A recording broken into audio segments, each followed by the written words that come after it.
This is Build Where You Are, an educational podcast series that is for entrepreneurs by entrepreneurs. Build Where You Are brings you the raw and uncut journeys of entrepreneurs across a range of industries. From food and beverage to apparel and business services, tune in to Season 1 to hear how 10 entrepreneurs built their businesses from the ground up.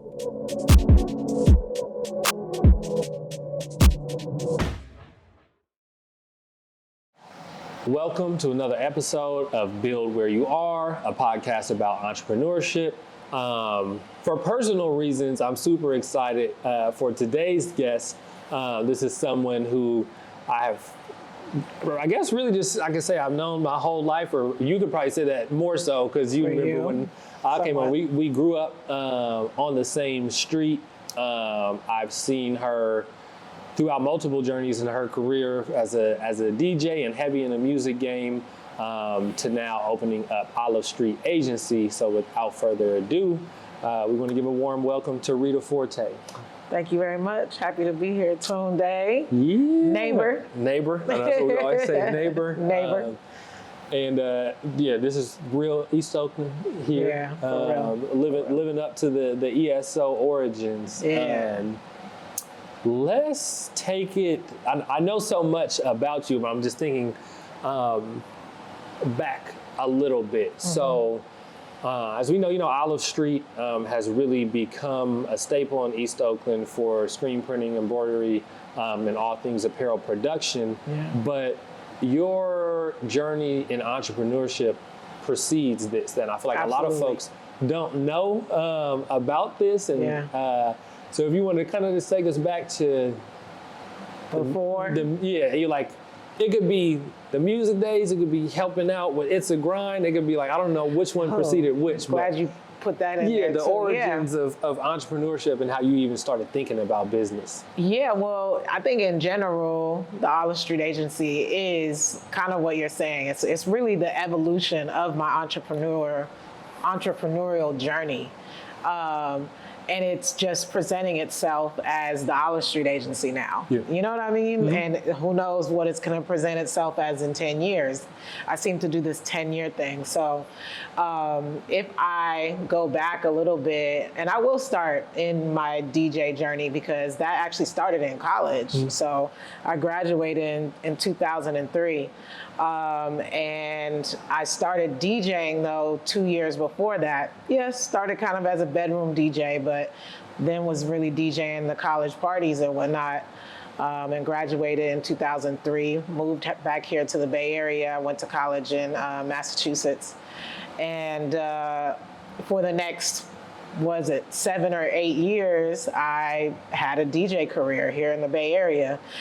Shout out to the hyphy movement, 2006, 7, 8. It was a time here in the Bay Area, if anybody remembers it. But that was really my first kind of experience being an entrepreneur. I don't think I even had the language of being an entrepreneur at that time. I just always would say, I'm a DJ. I'm in music. That's what I do. But really, I was an entrepreneur.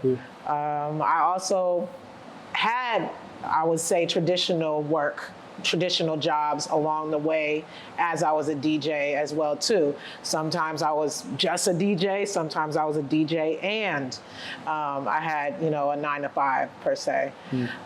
But that's really where I honed my skill set that really influenced me to open up the Olive Street Agency after 10 years of being a DJ. Yeah. And so specifically, I guess what I'm saying is being a DJ, being an artist, so artists know this too, you have to market yourself. It's a lot of self-promotion. It's a lot of self-marketing. And so as a DJ, I had a merch line. Of course, I had my own mixtapes, my own product, my own mix CDs. I DJ'd at clubs and, I ran my own business. But all of that was marketing. What was big around that time too was MySpace. So Twitter, no X yet, no Instagram yet, but social media was just kind of starting out in the MySpace era. So all of those are forms of marketing. Mm-hmm. So those are ways that I was able to market myself as a DJ. I used to say when I was a DJ, 80% of what I did was marketing, 20% was DJing. That's probably why I'm not a DJ anymore. Because you have to practice your craft if you're really trying to do it. But don't sell yourself short, right? I, as a kid, remember turning on BET and seeing you. You know what I'm saying, on these stages. I just want to point, like, I feel like you've been glossing over, like, I was a DJ, but like, you were well known, and it wasn't just in Oakland. You get on and you see Absolutely. And I'm younger, so I'm like, I can't remember if it was the BET Jam. It was BET. It was Rap City. Rap City, right. Rap City. I was on one time where Lil Duval was actually hosting at the time, and someone else was hosting. But even with that, it was a matter of talent, but it was also a matter of relationships, which is a business thing too. You know, you got to have relationships in business. So again, just as a DJ, really honed a lot of business skills, a lot of entrepreneurship skills, and the talent. So towards the end of my DJ career, which was 2011, I decided to put the turntables down. And during this transition, I actually had a small, 2-year, another entrepreneurial journey in there where my mom, she owned a coffee shop. It was a franchise called It's a Grind Coffee Shop here in Oakland. And I was able to manage the coffee shop for about 2 years before she decided to close that business. But that was like crucial too. I mean, I know. I didn't even really invoice people when I was a DJ. When they asked me, hey, how much to get you to DJ? Hey, it's 500, it's 1,000, whatever. But working at my mom's coffee shop, I learned invoicing, managing other people, the ins and outs of customers and customer service. And so it was a different level of working with clients and customers. So I did that for 2 years. When she decided to close the coffee shop, it was interesting. It was actually kind of a devastating thing because I thought she wanted to keep that in the family. I thought that, hey, It's a Grind was gonna be our family business together. So when she decided to close that, I was like, oh shoot, what do I do now? So I did take really kind of a year between 2011 and 2012 to kind of figure out my next steps. And that's when the Olistry Agency was birthed. So what it was is it was birthed out of me reflecting and being like, okay, what is next for me? Let me think about what I've done for the past 10 years of my life, 12 years of my life. And I realized all of the skills, again, that I had really learned. I learned, like I said, the business skills, but I really learned marketing skills. I knew how to edit my own videos. I knew how to do a little graphic design. I knew how to do social media. And I know everybody knows how to do it now, but I remember when Twitter first came out, people were like, what, tweet? And like, I remember ABC News and stuff, KPIX, news channels were like, yeah, we have a Twitter now, and like, I was like, y'all are late. This is the future. This is going to be so influential. I just saw it as soon as it came out, like in 2008. So before I stopped DJing. But anyways, I had really learned a lot of skills through that journey. And they were specifically really marketing skills. So I said, okay, what could I put together? I could help other people market themselves, whether it was other artists, whether it was other businesses, nonprofits, brands. Everybody needs marketing.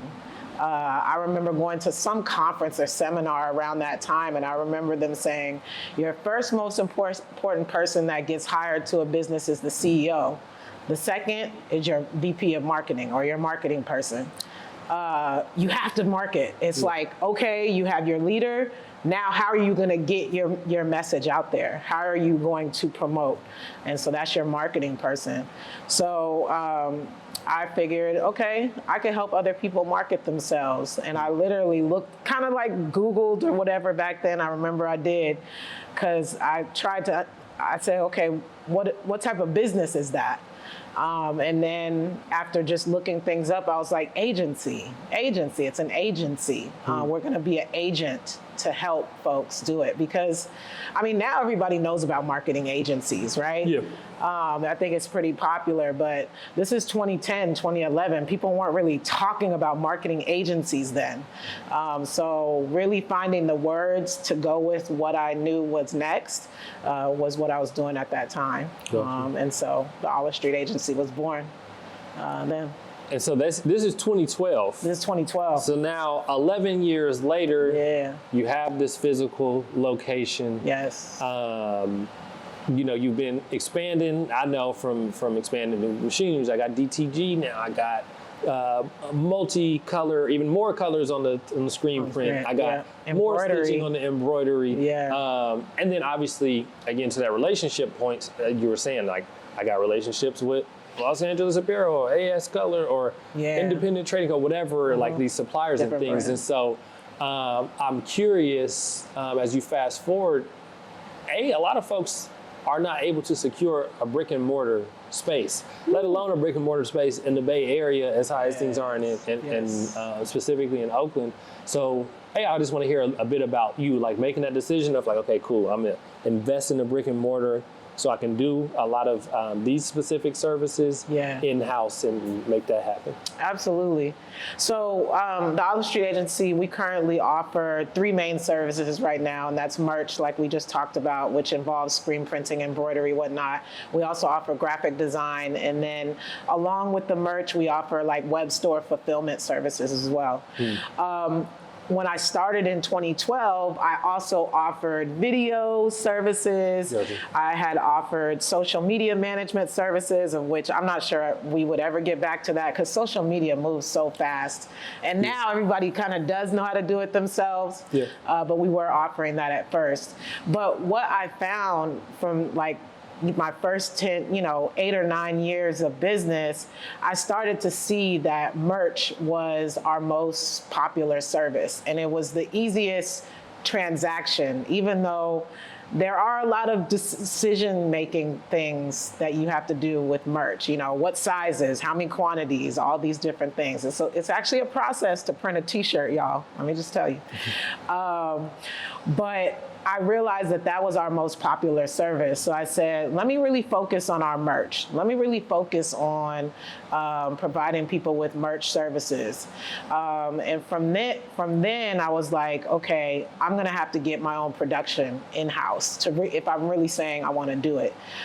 Because for the first, 10 years of the Olive Street Agency, I was providing, we were providing merch services, but production was not in-house. So I was farming out that service to other screen printers or embroidery people to get my clients' stuff done. Where I was like, no, I need a space to be able to do it myself, have my own printers, have my own embroidery people, have my own graphic design people right here. And so that has been the vision for probably the last at least 6 or 7 years, when I realized that that's where I need to go. So that's where we land, to answer your question around, needing a brick and mortar space. So I kind of started thinking about, okay, it's really time, maybe about 3 or 4 years ago, and really writing down, okay, how much is it gonna take to really open brick and mortar space, to get the machines, to get the equipment, to really start at a good level.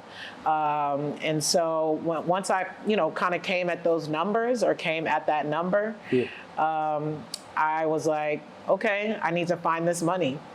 And so that was kind of like a realization where it was like, okay, I'm gonna need a few $100,000, to really do this right.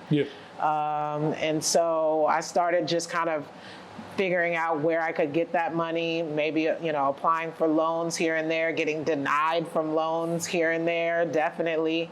But was able to finally secure some funding in December of 2021. So technically towards the tail end of the pandemic.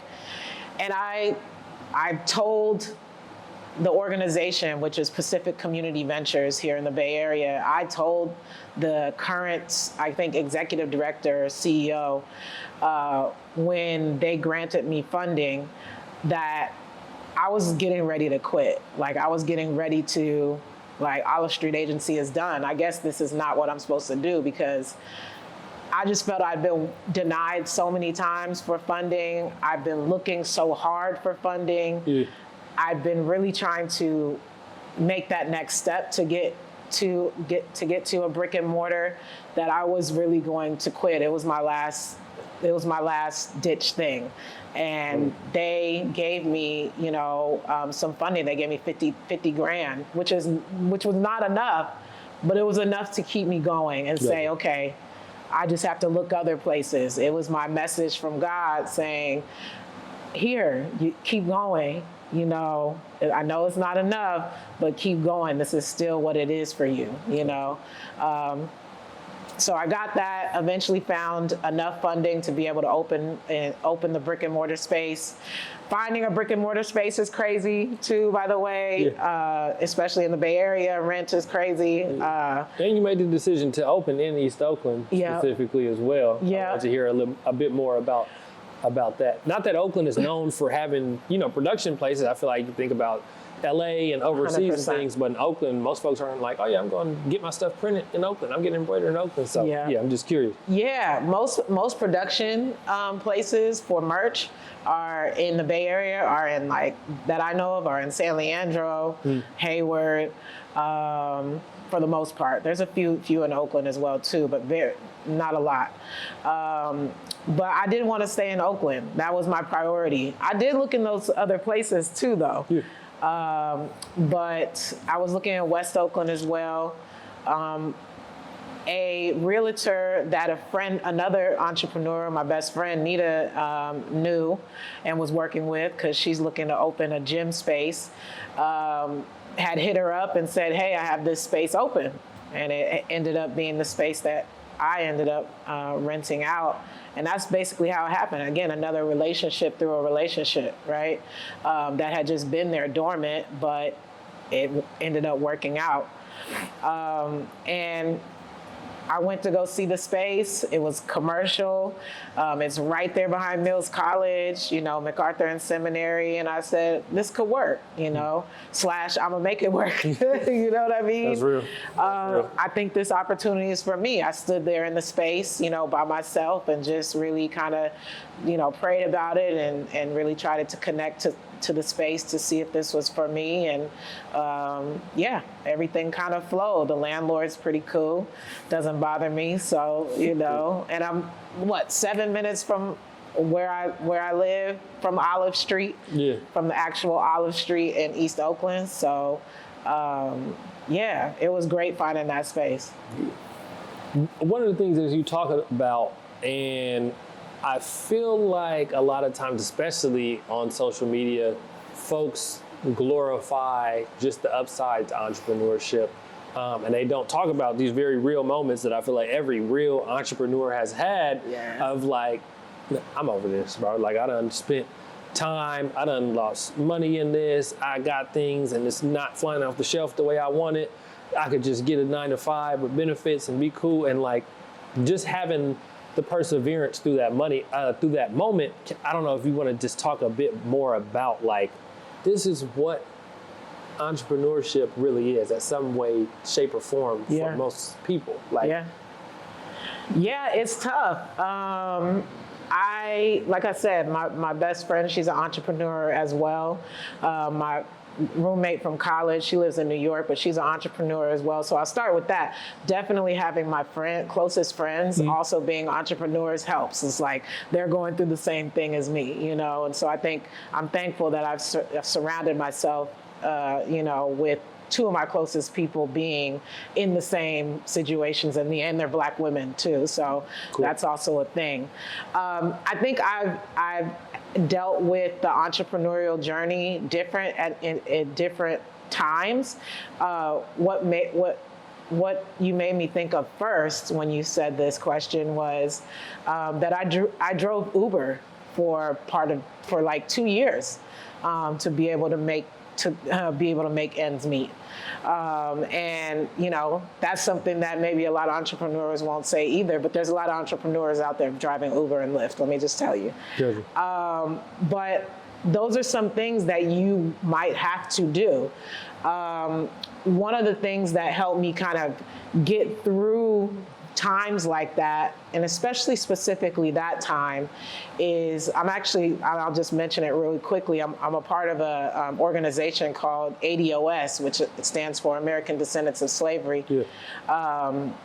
Foundation, and a lot of what they talk about is the fact that Black people who descend from slavery are at a huge, very unique disadvantage already in so many spaces.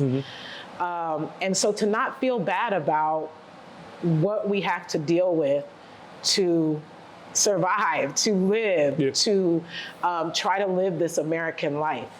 And so being a part of that organization has helped get my mind right, in terms of like not putting myself in a victimhood or something like that, but being real about, okay, the fact that 95% of Black women-owned businesses do not have one employee.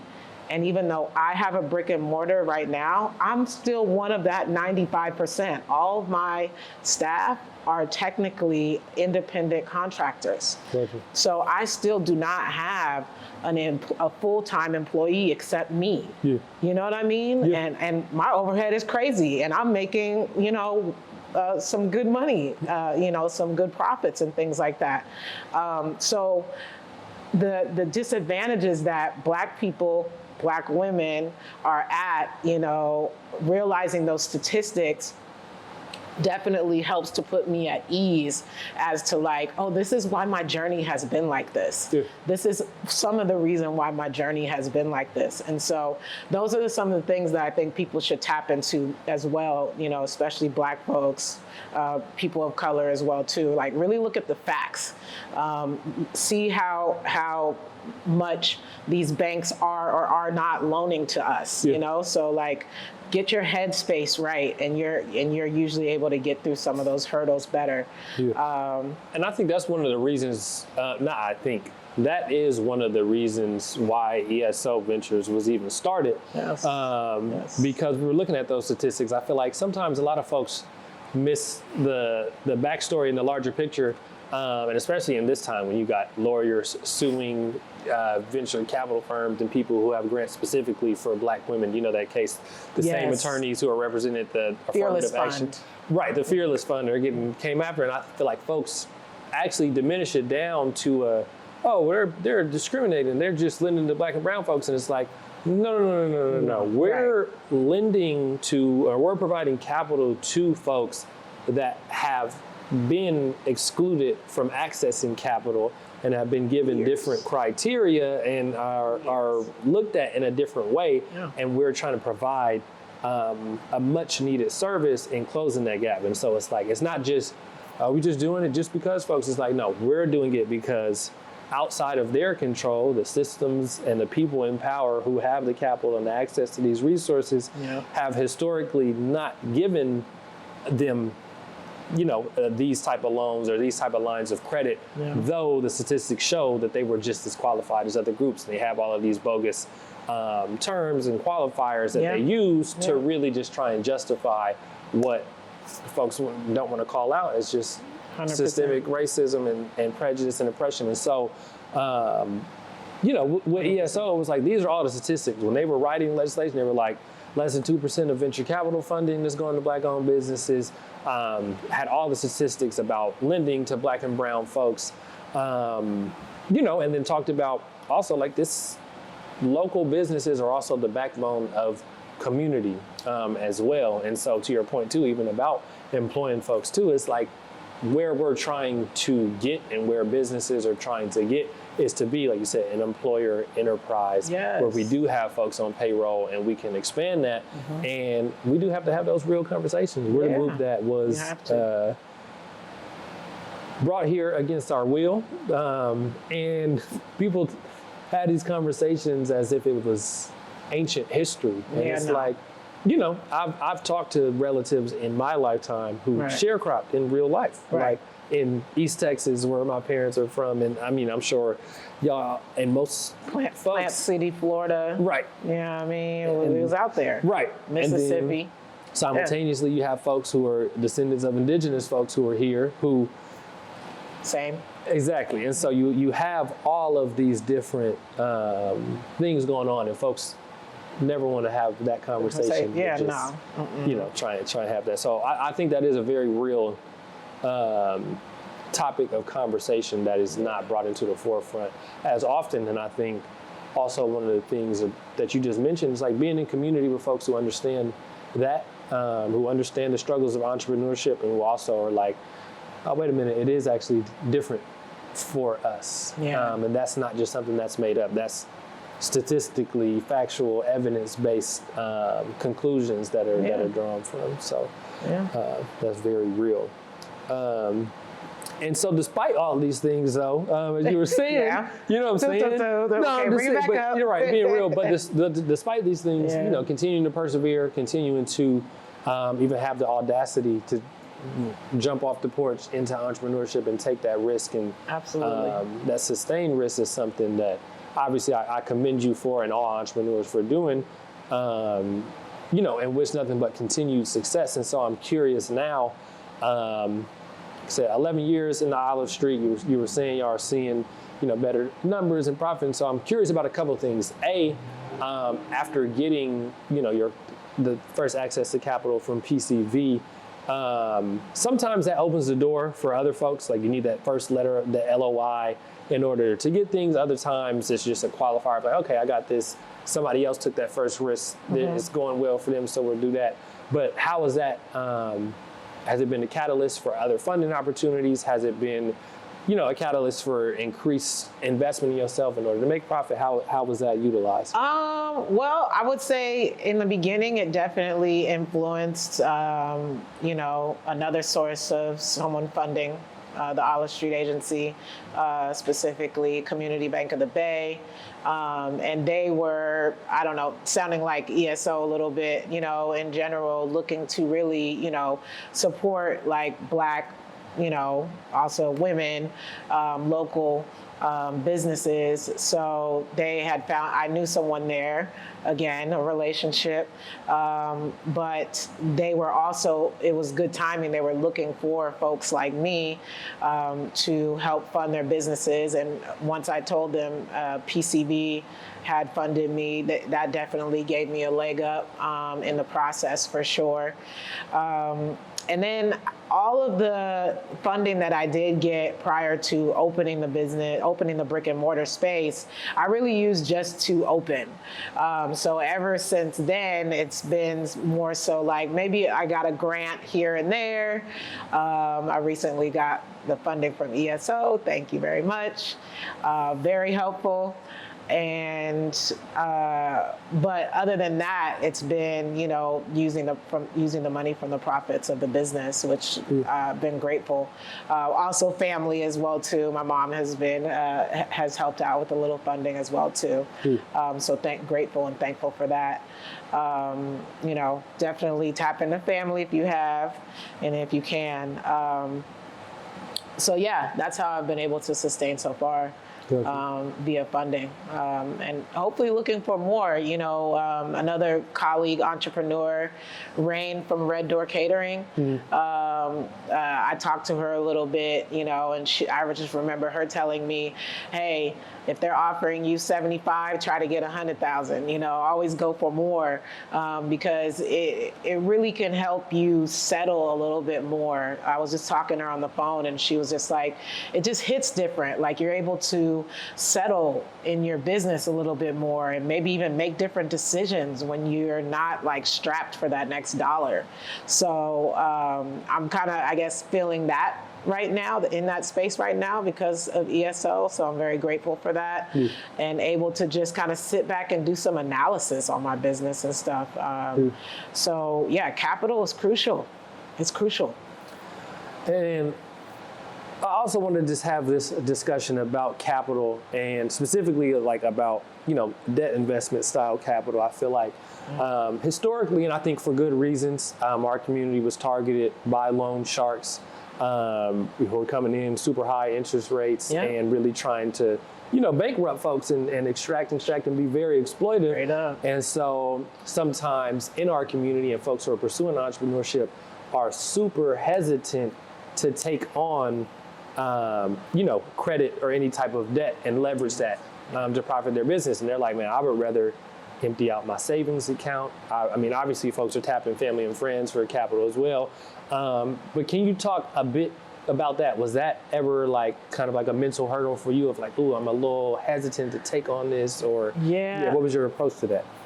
It wasn't. Good. And I kind of try to, I don't know what it is in me, but I kind of try to like impart that, because I have ran into other entrepreneurs where that has been a mental block or whatnot. And I try to somehow like just impart to them, like, if you believe in what you're doing, you gotta go. You gotta go. And I guess I've just always really believed in what I'm doing. I believe so much that I get tired of waiting. I get tired of waiting for the opportunity. So when it came, I was running through that door so fast, broke it down. I was like, give me that money, And so I wasn't scared to, hop out on that fence at all. Like and I think, to me, I feel like there's probably a lot of Black women like that. And there's a lot, because I feel kind of at the bottom of the totem pole of the whole shebang. And Black people in general too, like, we've been waiting for some of these opportunities for a real long time. That means we've known the power of our ideas and our business and things like that. And we just haven't been given the opportunity for that capital. So I really encourage folks to be like, wait, you've had your business for like 10 years. Why are you scared of taking some money? Like, you have to take that risk. And like, hey, that's what, I mean, if you default on the loan, or if whatever happens, it happens. But golly, like, I think we have to take some of these opportunities and be the risk takers that we can. During the pandemic, there were a lot of grants floating around. I always, of course, credit rest in peace to George Floyd, but there were a lot of grants and folks like understanding a little bit more. And now a lot of those grants, there's not as much of those grants. Now those grants, I feel like, have turned into loans. But still, I would say, take a chance, take those loans, and, with lower interest rates as possible. But opportunities are still there. And if you get that opportunity, man, they're far and few in between. So I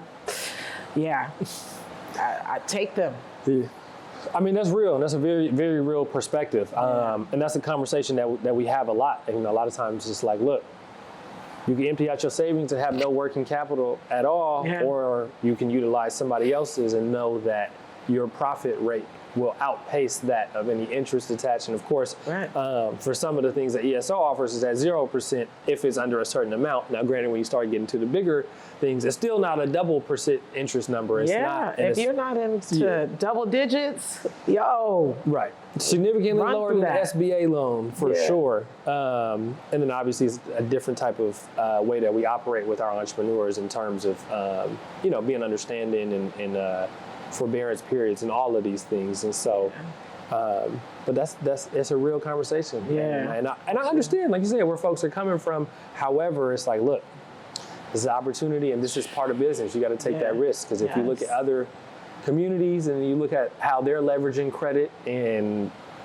all the things, and not just leveraging credit, leveraging stocks and bonds and investment portfolios and these things, that's kind of part of how business functions. So, believe in yourself to find that next thing of capital, because I kind of feel like once I got that first one, it's like, okay, like I do feel like there's some motion and some energy around like finding capital. Like, okay, as I look into 2024, what capital opportunity am I going to be presented with this year? Because I know I'll be presented with one. You know, I'm more confident that I will be presented with something, you know, or that I know how to look for it better. So, you know, you may get another opportunity. You don't know. You got to take the step. You got to take the step. It's real. It's real. And so now, like in this specific space, and you know, also being in the Bay Area and having Olive Street Agency, I'm just curious of like, what's next for you? You have the brick and mortar space. I know you've been investing in new machines. Like, there's different ways that people are like, oh, this is how we're printing now, and things like that. But I'm just curious, how are you thinking? Are you thinking expansion? Are you thinking like, I'm getting all my operations right and I'm getting all of my profits the best way they can, or just what's the thought process?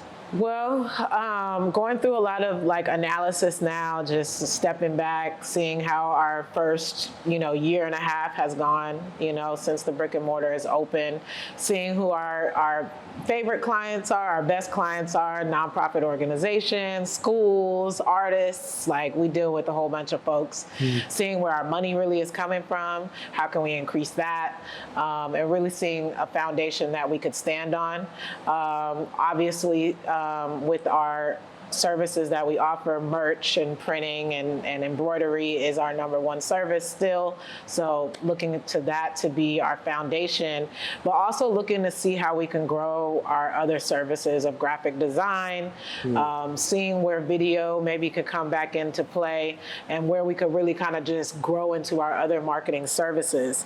The larger vision, and I guess I'll segue into our most recent kind of clothing drop campaign that we're doing, which I'm wearing right now.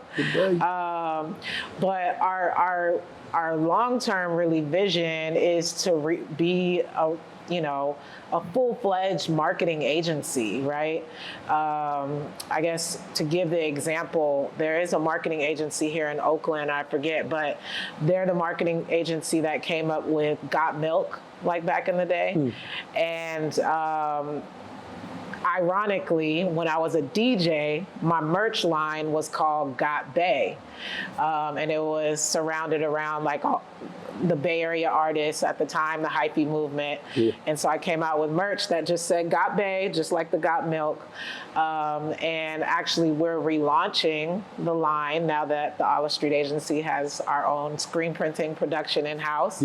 So this is actually one of the pieces. And we're dropping about 5 pieces of the Got Bay line. But to bring that again back out, our vision for the Olive Street Agency is to really start with our customer and our clients at that high level. Like, they have a brand new whatever, coffee shop, whatever, and they need the marketing from they don't have no logo. How are we gonna brand it? Who are their customers? All the way down to what their merch looks like, everything. We wanna start and do like the full campaigns for people. So that's kind of like, if that involves video and if that involves merch, graphic design. So all these little pieces that we're kind of offering as standalone services right now, we want to go to the next higher level above that and start with the client before they come to us and just say, okay, I already have the design, I already have the logo, print this, type of a thing. Full service. Full service. We want to do the full campaign, and we want to put great messages out there. I want to be coming up with Got Milk. You know what I mean? For somebody. Yeah. I want, whatever it is, Pepsi to come to us for their next campaign to roll out, and we're coming up with their next thing or whatever it may be, So that's really the higher vision for the Olive Street Agency. And it's probably going to take a good maybe 3 or 4 years to get there. But in the meantime, building up all those services is the plan. Got you. Yeah. And then I'm curious, you're a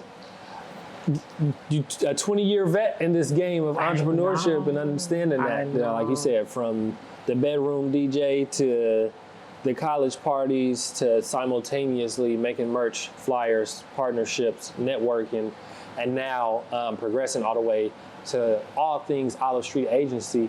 I just want to know if you have any advice or words of wisdom to impart on this next generation of folks who are, or not even next generation, it could be folks who are older than you, but who are interested in pursuing entrepreneurship. All of this experience you have, the ups and downs, understanding of capital, marketing, the importance of these things. Like, what are some words of wisdom that you can impart on folks who are? A few things come to mind as you were asking that question. What I will start with, and that's actually something we were in the ESO handshake committee meeting yesterday, and actually Sabrina brought it up, and that, there's a certain flow that you can have as an entrepreneur, and you know it. You know when you're in that flow, like she said it herself. It was just like, you're doing what you love, everything's cool, business is coming in at a cool pace, you're not stressed out, you're not under stressed or whatever. And it's a cool flow. And so always to be looking for that flow. And I added onto that, I think I always start with this, which is entrepreneurship is really a spiritual journey. Whether, you want to go religious with that or not, I will still definitely say spiritual and soulful journey. Like, you are going to be by yourself, and by yourself with spirit, the world, whatever.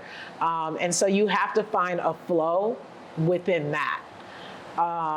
And that is something that I'm very connected to, where I basically opened up during the pandemic. Other people would be like, why would you open up during the pandemic? Why would you get a brick and mortar during the pandemic? That's risky. Like, don't do this, don't do that. Well, you know what? The flow that I'm in and the spirit that I'm connected to or whatnot says it's time for me to do this. So I think finding that flow and that ebb and flow of your journey is just crucial. And it's not going to look like what you think most of the time. You're going to think you should be at this point or in this situation, or how come you didn't get this opportunity? Well, you just really need to sit back and find out, okay, but there's a different opportunity. There's a different thing coming my way. So that's one thing I'll definitely say is try to connect spiritually and know that you are going to need to follow your own path, basically. And that's just what it is. The second thing is, we've already kind of talked about it, but money, capital is important. And you're probably not going to always have a lot of it, you know what I mean? And you're going to use your last on it, and you're going to be investing in your business for years upon years, most entrepreneurs. And so I would look back on my journey and I would tell myself, don't be as embarrassed to still have a 9-to-5. Don't be as embarrassed to also be doing other things to help pay your bills. You're on a different path than everybody else. Technically everybody's on a different path, but definitely an entrepreneur is a very unique path. And as we said before, for Black people, for Black women, for people of color. It's even more unique. So, just know that, I want to say this phrase, but yeah, you might have to do some strange things for some change, some strange, what is it? Do something strange for a little bit of change? Do some strange for a little bit of change. I've done it a couple times, let me tell you. But that's what it is. And so get used to that. But just know that you are going to need some capital to do this, and you're going to have to invest in yourself in a lot of different ways.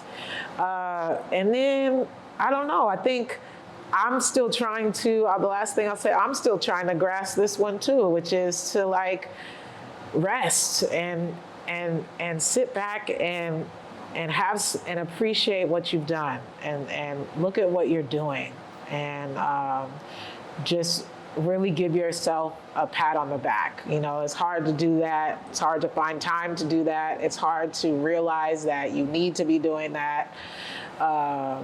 And it's hard to believe that you have been doing some great things. At least maybe this is just me, but I do feel that because of such unique journey, you don't really have a barometer. You don't really have like, okay, I'm where I'm supposed to be. Oh, okay, I did this. Well, okay, cool. This is not like high school. Okay, I'm a junior. Okay, I'm a senior. I graduated. Yeah. And I guess that's just in life, but in general, with entrepreneurship, you don't know what those real milestones are sometimes. And then you look back and you're like, oh wait, that was a milestone. You know what I mean? That was a great point and a pivotal point. So try to step back as often as you can and look at those things so that you can, because the more you do that, that gives you more confidence to get out there and go on, and realize that you have reached some of these different points in your journey. So, and I could probably think of others, but those are the main ones that come to mind for sure. I mean, I think that's three heavy hitting statements that every entrepreneur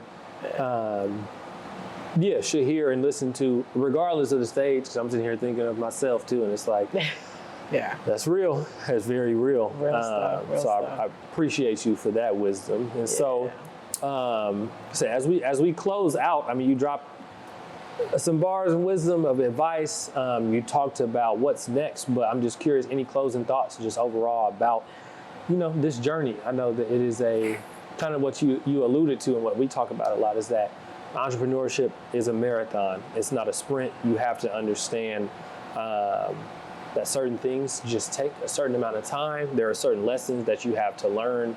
And a lot of these lessons that you learn in entrepreneurship aren't ones that you can access in the classroom, because everybody is building their own unique company with their own unique audience, their own unique set of connections, their own unique amount of access to capital. And then, of course, it's your own unique style of the ways that you go about stuff. And so, I don't know if you have any closing thoughts for us as we. I was trying to think while you were asking that. I don't know if anything really came up, but the only thing that really kind of came up that, I don't know, cliche these days, I feel like, but it really is also about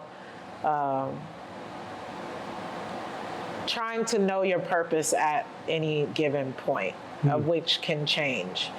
And you're always trying to find out what your purpose is. But I will say, when it comes to entrepreneurship, you may think that you're a DJ, but really your purpose is to whatever, fill in the blank. I may think that the Olive Street Agency is here to just print or to make some good logos for some people, but really being, over off of MacArthur and Seminary in East Oakland, is more about, I'm seeing that we have a little business district over there. There's Sugar Sweet, there's Lightning Boxing, Froms, and there's Mills Hoagie. It put me actually in a different mind frame in terms of we have a little business district over here. And so since I moved in, with my mom's help, she's super community oriented. we've started to collect, all of us business owners, and hopefully are going to, come up with a little strategy to help market our area, you know, and I'm like, wait, that's something I could be doing for the community, for Oakland. And I didn't even know that was part of my purpose of being here, but, that's become a part of it. So I don't know, I think, that's what I would add in, is just kind of know that, like, you may own a coffee shop, but actually your purpose for having this coffee shop is blank, or it may be some of these other things, and there's so much beauty in that. And I like finding out those things. Those are those things that like you didn't know going into it, and you're like, oh, that's pretty cool, And so I think if in the back of your mind, you keep that in mind, that like, there's other things that are going to completely pop up that you have not even thought of. Yeah. Opportunities that you haven't even thought about that will pop up. And that's an exciting thing. It's an exciting journey. So, I don't know. Stick with it, entrepreneurs. I'll definitely say that too. Stick with it. Just try to stick with it. That's it. In those dark moments alone, moments you be crying. Okay, I'm talking a little bit about myself, but talking about everybody. Yeah, okay. It ain't in just those you. moments, stick with it. Hear my voice if that's what it is for you right now, because I heard a lot of voices in those moments as well too that I've referenced. Like, well, she said, it's going to be like this or that. Okay, so Rita's telling you, stick with it. And then my actual last one is, where can folks find you? Absolutely. Yeah. Yeah, the OliveStreetAgency.com, definitely. We keep our website updated. Check out our shop, drop in our Got Bay line. And then our main social media that we use is Instagram. I think it's the most visual. We're trying to get on TikTok, but add us on Instagram. It's Olive ST Agency, at Olive ST Agency. So find us there. Cool. And we'll see you. Cool. I appreciate you. And you as well too. I gotta give it up to you as well. Tunde, man, I seen you. No, I'm just kidding. But it's true. But She seen me. look at you though. When I was learning to ride a bike, learning to ride dirt bikes. Probably doesn't see me fall quite a bit of time. Yeah, all of these different things over the years. So it's been great seeing your journey too. So excited about what you're doing now. So cool that you're with ESO. ESO is doing some good work. So I forgot to say, and these this was printed by the Olive Street Agency. I've been wearing these in every episode actually, so now you actually get to see who is behind making them. And I need to get my green and white one that y'all just did. Yeah. So thinking about that, I was supposed to get that yesterday. But no, thank you again. Absolutely. And looking forward to everything in the future. For sure. Thank you.